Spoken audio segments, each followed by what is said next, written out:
today I'm going to do a quick review on this 190cc ryobi petrol mower that I just picked up. So basically this is you know what's on the box, and the box was actually very well packed, and that's the grass catcher there, and I just have to assemble that.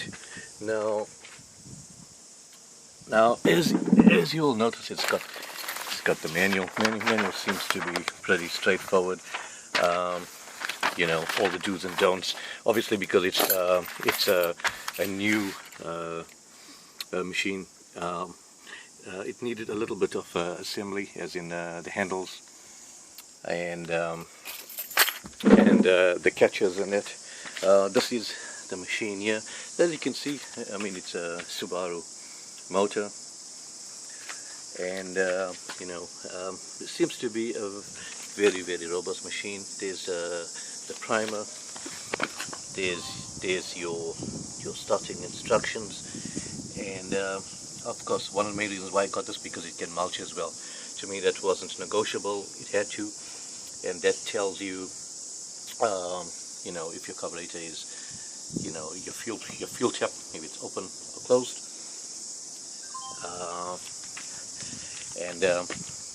Basically that's your fuel. Tells you how far the fuel is. It even tells you how to start it. You know, because it's new, it doesn't have any oil in there. But I'll get to that just now. So you can see there's all your serial number and all that kind of jazz. Australian markings tell you how loud it can be, and some of the other warning indicators. Read the manual and so on.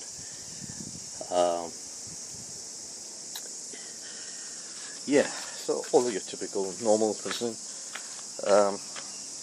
Your throttle, idle control again, all your little warnings, stickers telling you what to do. Now this thing's got a handle, adjust, and when it actually came, if you can see so it's got basically three positions that you can adjust the length of this handle.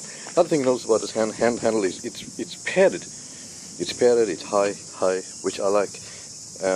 You know, so that's very nice, very comfortable. Definitely a far cry from the mower that I've just replaced it from a Morrison mower. So yeah, and as you can see the ryobi, it's got the four blade pedal. One of the best things that I just realized about it is right here. It's got a male hosepipe connector. So basically, when I'm finished, I can just connect the hosepipe there, and I can hose it out. Now, when I read in the manual, it said that after you connect it there, you got to run the motor. So you run the motor, and then you turn the water on, and that will give it a good flush out, and then turn the water off, and just you know, you can just let it run for another 30 seconds or so to sort of air dry it. So that's a nice little feature. And as you can see, it's a 50-liter catcher. Cutting heights 10 to 75 millimeter. Now this was quite surprising. I mean, it's got you know, 10 levels of adjustment. Very nice. Again, there's another warning there telling you not to be a tart and put your feet underneath the machine. Another oil warning telling you the type of oil to use, 4-stroke. You know, all the usual warnings. You know, I mean, it's even blocked off with the cage as well. So I mean, if you really do get burnt, it's all your own fault. In any case, this is the Subaru motor, ea190v. And of course it's Japanese. That's another reason that I bought it. Or, you know, so yeah, I'll be starting it in a bit. Maybe I should have a look at this box as well, so you can just have a little bit of a read there. You know, 190cc overhead cam, dual functionality, of course, chops, and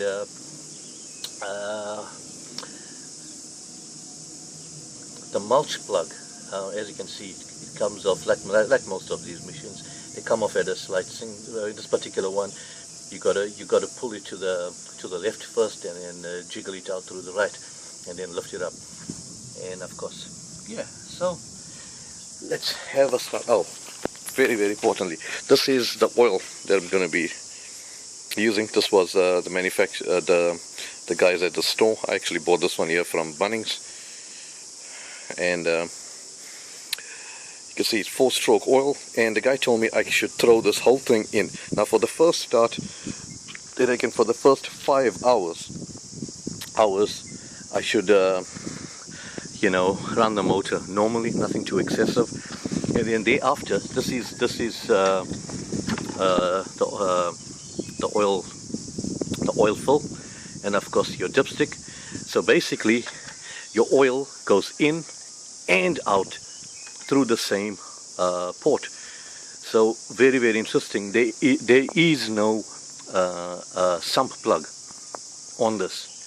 So basically it's got to be tilted this way, and it's obviously the complete opposite side from the carburetor. Also quickly, when you are going to be changing blades, same thing again.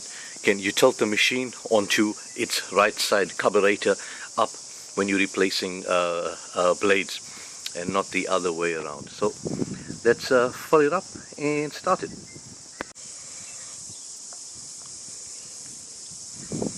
So here we go, 4-stroke oil.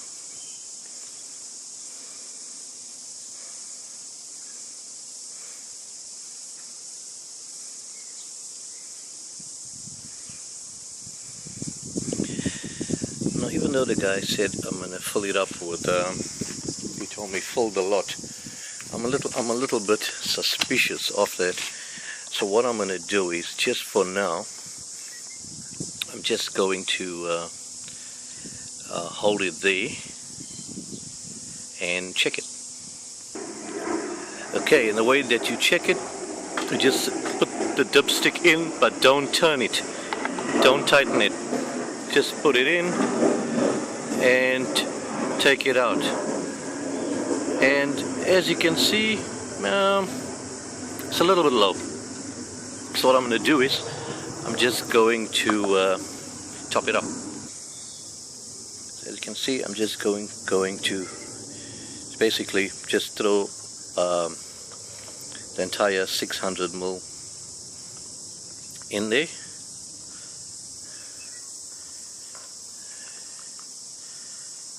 And what I'll do is, as that goes in there, I'm gonna pop in the fuel. So here we go with the fuel, and always pour very slowly, like when you're handling, you know, whether you're filling anything, you know, motorcycles or anything that's petrol driven. Always just take your time and fill it in. Also, the other thing when you're filling in, always remember that in fuel, it's not the liquid that's flammable. It is flammable, but the gas is the most flammable, but then the most dangerous part. So whenever you start any motor after you fill, always try to push it a few meters from where the fuel vapors are, and start it off there, because the fumes are combustible. The same thing here. This is where I'm filling it, but I'm going to go and actually move it out onto the grass. You can see the garden needs a bit of a cut since the last mower has been acting up. So that's where I'm going to go and start it, out on the grass, away from where I'm filling up. Okay, so basically, this fuel container that I have here is a 7-liter container. Now, judging by what I fill into the machine, it looks like it might be about 2 liters or so. Now, if you can see this little red marker there at the bottom, I'm not sure if it's visible on the camera or not, but that's basically the fuel level. Oh, there we go. Okay, so that's a fuel level there, and they make it very you know, they actually mark it off there quite well in the manual, and they say do not overfill. So they've obviously got some good reasoning for that. So yeah, I'm going to move it out and start.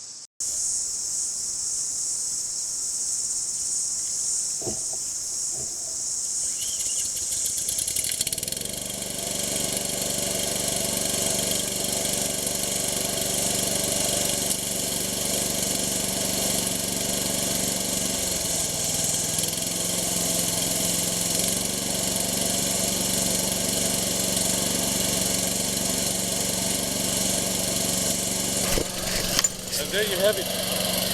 First start.